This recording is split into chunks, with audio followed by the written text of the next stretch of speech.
Dans cette présentation, nous allons aborder le sujet du pluriel des noms composés. Comme nous l'avons mentionné au début de ce module, les noms composés sont habituellement formés de deux ou de plusieurs mots, généralement séparés par un trait d'union.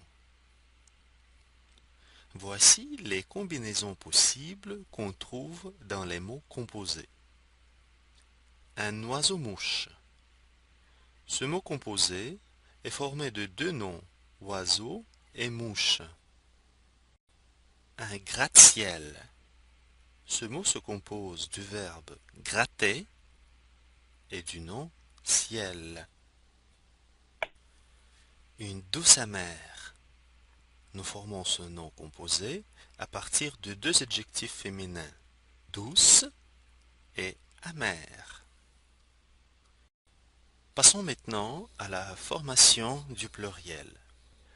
Alors, le pluriel des noms composés est très étroitement lié aux différents éléments qui forment ces noms composés. Nom plus adjectif. Les deux éléments prennent la marque du pluriel. Par exemple, les coffres forts, les grands-mères. Nom plus nom. S'il s'agit de deux noms opposés ou coordonnés, les deux noms prennent une marque du pluriel d'après les règles. Des oiseaux-mouches, les deux mots sont au pluriel, oiseau et mouche. Des choux-fleurs, les deux noms se mettent au pluriel. Mais faites attention, quand le deuxième nom est complément du premier, seul le premier varie. Il y a souvent une préposition entre les deux noms. Considérons un exemple suivant, des pommes de terre. Nous avons deux noms. Le premier est pomme et le deuxième de terre.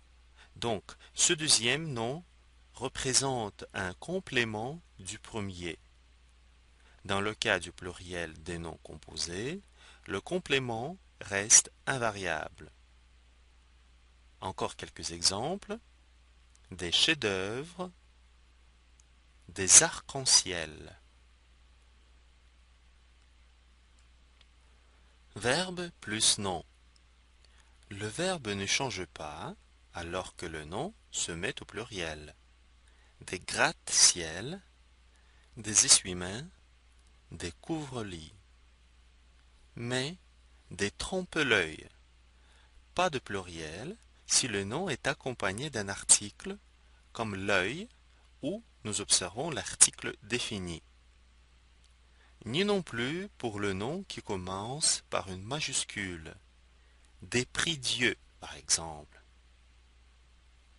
Mot invariable plus nom. Dans ce contexte, les mots invariables comprennent les adverbes et les prépositions. Seul le nom prend la marque du pluriel. Des arrière-abris. Arrière est une préposition, donc elle reste invariable. Nous ajoutons un S au nom abri. Des haut-parleurs. Il s'agit des appareils qui parlent haut.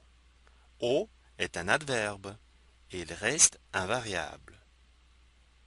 Et finalement, dernière combinaison, c'est verbe plus verbe. Dans ce cas-là, tout reste invariable. Des laissez-passer, des ouï-dire, etc.